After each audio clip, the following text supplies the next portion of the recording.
This is my new Tracker Pro 170. This thing flies. I'm not here to sell it to you. Woo! I'm just here to make the video that I wish I had before I made the purchase. I don't think that's gonna get old. Let's get to it. If you're in the same boat I was, and you're looking for something budget friendly that'll fit in the garage, kid friendly, something like that, this is gonna be a really good boat for you. Let's talk about it. So why this boat and why now? My thought process was it's an affordable boat, fits in the garage really well, and it's towable by my Outback. It's also kid friendly, and I'm usually in a boat by myself and I'm not too pressed about having a lot of room. I thought about doing the Classic XL, but I didn't like that the XL had more room in the back and less in the front. I thought about doing the 175 Pro Team, but then it was getting a little close to where I didn't feel like it was gonna be very fun to tow with my Outback. This was a good middle ground. The 170 Pro has the bigger front deck. It's a smaller space in the back, but it's great. It actually has all the stuff on the dash. It has the RPMs, your speed, your gas gauge. And it has the 11-gallon tank built in. The Classic XL has the 6-gallon, and I wasn't a big fan. And the big thing with the Classic XL was that this deck space was very minimal. I spend a lot of my time just walking around on the deck or sitting up in the seat. Having the extra deck space is a real difference for me. The boat is about, I believe it's 16 foot 8 inches. And when trailering, it's 20 something, 21 feet maybe. But it has a swing away tongue. And I'll show you a clip of that, but without the voiceover. You pull the pin, you swing it away, and then I believe it stores at 20 foot 1 inch, which is actually shorter than my old boat, just by a little bit. So that should fit in the garage just fine. The top speed they say is between 30 and 35 miles an hour. I personally have had it at about 33, 34 with just me in it. With me and another guy who was about 200 pounds in it. I got up to 30 still. So, I mean, the boat cruises, it planes out and does really well, even with 2 full-grown men in it. It's a really good time. All right, let's talk about the things that I loved right away. The seats, super comfortable seats. It comes with 4 of them. You got one for the back, one up front that I've actually got on the ground over here right now, and you got a passenger seat. Really nice just to have all the options. I usually ride with 3 seats. I'll have the 2 driver, passenger, and then 1 in the back that I'll put on a pedestal if I get tired and want to sit down for a little bit. Really nice to have actual tilt trim. I'm used to rocking with one of them, old Lund Tiller. So just having all these little niceties is really, really fun. I love the dash. You got your RPM, your fuel gauge, your miles per hour. Up top here, you got the nav light, got your anchor light for if you're out in the water and you're stopped so people can see where you are. Got your aerator pump you can turn on.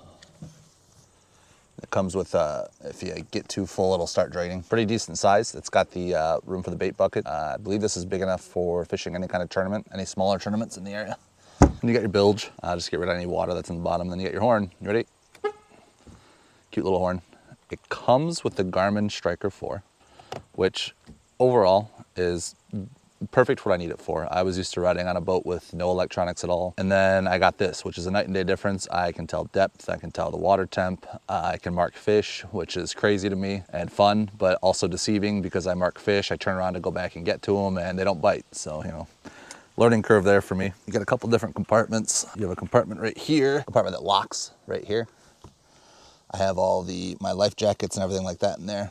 Eventually I want to get some tackle to put in here, like just boxes to line in here. That way I don't gotta haul my tackle box back and forth. Back here you have the battery and gas compartments. So there's a battery there and there's a battery actually down below this. There's the gas tank and there's where you pump your gas in. As long as you don't have ethanol, you can put anything you want in it, 87, 91, whatever you got. I've been putting 87 and 91 in it depending on what gas pump I can get to. Right here, this is not installed from the factory, but this is Noco Genius Gen 5. Dual bank battery charger. So at the end of the day, I just got to fish this out of that little area, plug it into the wall. It's awesome, been really convenient for me and I'm not used to having something like that. Here you got your 50 horsepower 4-stroke Mercury. Thing's been bulletproof so far. It's been through the 2-hour break-in period and a couple more hours of, there's another 8 hours you're supposed to do after that. But here we'll take the cowl off real quick and just pops right out. Pull that, it pops. There you have it. Inside that cowl's clean. I know you're having fun watching this right now. You should subscribe, like, and probably comment. It really helps me. It helps me sleep at night. There you go. There's your 4-stroke engine. One of the big selling points for me, and one of the big reasons that I wanted a new boat and not sticking with that one, is just reliability. Being out in the water, especially when you got a kid, you don't want that boat to die. This thing, I mean, I fire it up, it starts up, no problem, every time. It's been a very big stress reliever for me. It makes being out in the water way more enjoyable. Whoa. Well, the camera fell over, but I got the cowl back on. All right, outside of that, like I said, so you got these extra seats, and they look a little goofy like this, but I have them down for storage. What we actually have up here, though, get up. Oh, this is my soft plastics. Is pedestals for the seats. And one thing that I'll tell you right off the bat that I don't like, these are supposed to hold the pedestals, and they do okay until you drive down the road. Then they pop out. I mean, they barely get held in there. There's not a lot to it. Not the greatest thing in the world, but they're fine for what they are. These screw right in. And then you pop the seat on top. Super simple, straightforward. I was told by a buddy of mine who has a tracker, don't leave these in and stored, because if there's any moisture in there, it will rust, and they're just not fun to deal with. Then you gotta try and rip them out. It came with a fire extinguisher. I still need to install that. Technically, it's not legal unless it's installed, but it's there for safety. I got a rope, just a dock rope. It's a weird quirk. Cup holders up here. You're sitting in the driver's seat, you wanna grab your drink, you gotta lean all the way over. It is convenient for when you're up on this front deck though, because you can go from the front deck to just grabbing your drink. That's not too bad. We'll talk about one of the things that, you know, I'm not a huge fan of, but it's a huge night and day difference from my old boat. My old boat, I had just a transom tiller. So I'm in the back, just, you know, I'm in the back just the whole time. Then I have to run up to the front deck, and it wasn't fun. So this is a Minn Kota Edge 45 pound. And, you know, there's been a lot of questions and complaints about, oh, they need to put a bigger trolling motor on the front of this. They don't. I mean, they really don't. It works for what you need it for. I've had it out on some, you know, lightly windy days. I haven't had it out in any major chop. I haven't had it out in a river. So if that's something you're fishing, I can see that being a problem. But let's be real here. If you're going out fishing in chop in this boat, you're already messing up. This boat is made for smaller lakes, mid-size. It can go into a bigger lake. It just has to be a nice day, you know. Nobody really wants to be out fishing in choppy water anyway, unless you're out fishing for food. Me, I'm out fishing for fun, so it's not that big of a deal. This has done its job, and it's done it well. I've had this thing all gunked up with weeds and everything up here, and they just pull right out. Super easy. I like the pull and just release. Super convenient, and then it just straps down for travel at the end. The foot pedal, real pain in the butt. You know, I learned how to use it. It took a couple times. And it's not too bad, but the problem is it's so bulky. So when you're standing up, it's a real pain in the butt to try and get anything done when you're standing up, because you have your foot up in the air, and then after an hour or two of doing that, my lower back starts to hurt. I'm out of shape, so it's probably on me, but it is inconvenient. And I know that in different models, they have the smaller form factor pedal. I think one of the first things I'm actually going to update on this boat is going to be the trolling motor. While I said it, you know, it does work, and it is fine for what it is. I want something with spot lock. I want something where I can set coordinates. I want something that will just travel for me. I also want something that has some kind of sonar or imaging up front here inside of this, or even strapped onto this. I know I could strap something out of this, but I'm not the handiest guy. So at some point, I think when I sell this boat, I'll probably invest that money into a new trolling motor, and I'll go have it installed. I think I'm gonna go with the 55 pound thrust with spot lock, because that way I stick 12 volt. I don't gotta think about different batteries, anything like that. I think it's gonna be a nice upgrade. And like I said, the 45 pound has plenty of power to do what you need it to do. It just doesn't have all the quality of life things, and this pedal drives me nuts. It works, it does what it's supposed to, but it's not great. Up here is where you put your front nav light. Right here is where you plug in the motor, the trolling motor, the foot pedal. And I was told by the guys there when I was buying it, they did the whole walkthrough with me, that under here is actually paneling for cabling for any kind of unit you'd want to put up here, fish finder. So that'll be cool. Someday that'll be a thing as well. But right now I'm a big on not using too many electronics, because it takes the fun out of it. Trust me, it's fun to catch fish, and electronics help with that, but I don't know, it's just something about it. Locking rod locker. I got my son's pole in there. I got my drop shot rig in there, and I got 2 of my bigger poles in there. Those are 2 7-foot poles, a 6-foot something, and then a kid's pole. I will tell you, one thing that annoys me is you can watch it happen. It's heavy, and it does not stay up on its own, especially when you're on the water. So, story time. I'm out in the water and I'm pulling my poles out and I have a passenger. He's sitting here in the seat. I don't want to hit him, you know, so I'm kind of goofing off, trying to pull the poles out of there, a little goofy. Snap the tip off this. Snap the tip right off of a St. Croix Mojo Bass, $180 rod. It was a very sad time, and yeah, first big mistake on the boat, but breaking a rod as a first mistake on a boat, it's a heck of a first mistake to make. I'll take that one any day. Yeah, the rod locker, I mean, it's got room. I had a 7'1" pole in there. I think it could probably fit bigger than that, but I'm not gonna stress it out. One thing I do want to add are I want to add some straps. I think I want to add some right here, just for my poles, so that way I can you know, cruise across a lake, because this thing does get up. I'll show you a little clip of that. So let me take you on a little tour, just a little example of what happens when you open this baby up.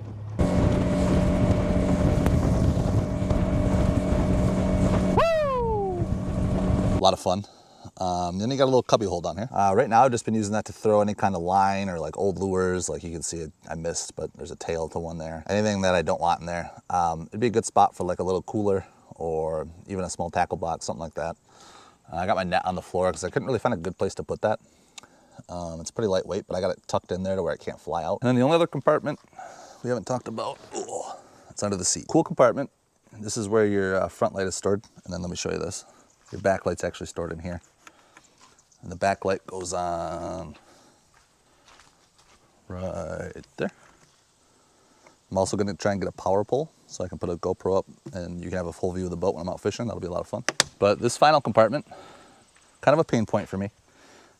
You can even see in here, there's moisture. It collects moisture because the entire interior of this compartment is aluminum. And the aluminum, when it heats up and then cools off at night, it gets moisture. So I had like a hand towel in there, just some nice quality of life things. And I had my cameras in there, my camera case. Everything got wet. It wasn't fun. This is the oar it comes with. This little baby oar. Hopefully I never have to use it. And then here's just some dock line that which I can tie it off onto a dock. Pretty happy with what I've got. So let's just do a breakdown then. Here's the things that I love and the things that I don't love. I love this 50 horsepower Merc. It's a 4-stroke, super easy to take it to a gas station, fill it up. I love that it's got the gas tank built in. That's something that the Classic XL doesn't have. It has just a regular red tank like you'd see on any other tiller boat or anything like that. I love the console. It's nice, it's convenient, does what it's supposed to do. Good steering wheel. I don't love this, but I like it, honestly. I know a lot of people, anybody that's been in bass boats for a lot of their lives, they know that this isn't the greatest thing in the world, but it does what I want it to do. It does water temp, it does depth, and it marks fish. Couldn't ask for anything more. I also love that I have tilt and trim. I know that's silly, but in my old tiller, I wasn't even able to manually trim my motor. So being able to have that's a real night and day difference for me. And then I love the trailer. I love that it's a bunk trailer. The bunks are super easy. One thing that I always hated with my old trailer was that it was on rollers and it was very inconvenient to use because you'd have to push it back out, pull it back in anytime you weren't directly centered. This boat, if I'm not perfectly centered, my hand just pushing it gently will actually slide it over when the bunks are wet, which, you know, when you're taking the boat in and out, the bunks are wet. And it's very easy. The guides are super convenient because if you're coming in on a current and it's a little sideways or anything, it will write it out and it will put it on there pretty well every single time. I really, really love that I put this dual bank battery charger here. It makes my life 10 times easier because with the old boat, I would have to take the battery out, bring it in the garage, charge it. Real big pain in my butt. And then I love the convenience of it, man. I really like that I can, with my little car, take this thing, put it in the water, go have fun all day, take it out. It's just a nice little package. The things I don't like about it, there aren't really that many, honestly. I don't like that the cup holder is up here. I think it's kind of silly. I think that maybe they should have gotten rid of this little compartment and dropped it down and put a cup holder there and a cup holder there. That'd have been fine. I don't like this foot pedal that comes with the trolling motor. It's bulky. It's not fun to use when you're standing up. I find a lot of times I end up sitting down just to use this when I need to actually be using it. And then the power. I mean, it works. Like I said, it's not as bad as people say it is. It works like it's supposed to, but it's not great. It's not the best thing in the world. I don't like this contraption, how there's two hooks here and how they're together. Because I'll tell you, when I'm going out to retrieve the boat, I'm not a big power loader guy. I don't like driving the boat onto the trailer. I'll pull the boat up on the trailer. And when I'm doing that, it's in the water. And you know, I get it, it's galvanized, it's not supposed to rust, but the whole idea of it's just kind of poopy. And then we'll go with, this is just an inconvenience that I created for myself, but with the Outback Wilderness, it's got 9.8 inches of ground clearance. It's a pretty big vehicle off the ground. It's similar to a truck. But this jack for the boat, it doesn't go up very high. And the problem that I was having was I could not retract this far enough into here to actually push it back down onto the ground. So I had the ball hitch, I had my hitch as a 2-inch drop, and I had to change it to a 3/4 inch rise, which luckily this was designed that way and everything was fine. It was very inconvenient because I had to actually get my body under the boat, push it up to pull that down so I could crank it, so I could actually get it off the car. That was super inconvenient, but once again, that's a me problem, or if you're driving a Subaru Outback like I am, it'll be a you problem too. But just make sure you have a little bit of a lift, and it does even the trailer out a little better, so I can't complain. Not really anything else I don't like, or anything that I could, you know, really write home about that I feel like I'm missing. Oh, there was one thing, but this is once again a me. This lock, it's not faulty, it works, but I need to shave some of this off, some of the carpeting, because it is almost impossible with the little key that they give you to get that thing to turn all the way. This locking compartment works great. This one was it just doesn't do the thing. So I've been leaving it unlocked, which I've had to leave it in a parking lot a couple times. Freaks me out. That's really it for dislikes. All right, so who is this boat for? This boat is for a guy like me who's out fishing by himself quite a lot, who maybe has a buddy every once in a while or a couple of kids that they want to take out. It's got plenty of seating. It's supposedly can seat up to 4 people, but let's be real, the weight rating is 555 pounds. You're probably not going to get 4 men in it, or even 4 full-grown women in it. But you can take your family in it. It's a lot of fun. You can have a couple kids in here. You could be out fishing. There is enough space. You know, I know that people like to complain about space, but realistically, you could have 2 people up on this front deck and 1 person in the back very easily. The best way to fish it would probably be 1 guy in the back, 1 in the front. And that's just being realistic, because the guy in the front's got to steer the trolling motor, and you get more space when you're responsible for that. That's the way I look at it. But it's for the family guy, or just the guy that's solo, that wants to get a boat that is reliable, that's going to get them out there fishing easily without a lot of hassle, and that isn't super crazy cost-wise. Beginners. It's really good for a beginner. I mean, I already had a beginner boat, but my beginner boat was an $800 marketplace buy. I'm going to be honest with you. My old Lund, loved it. Did me really well. I did some DIY fixes to it with the flooring, and everything's been great. If you want to see me take this boat on some more adventures, go have some fun, you want some helpful tips and tricks videos, you want to go on adventures like the One Fish Every Lake challenge, which will continue, just like, comment, subscribe, stick around. You know, it really helps, and I love reading the comments. Let's go on some adventures. Till next time, keep on fishing, keep on gaining XP, and have fun.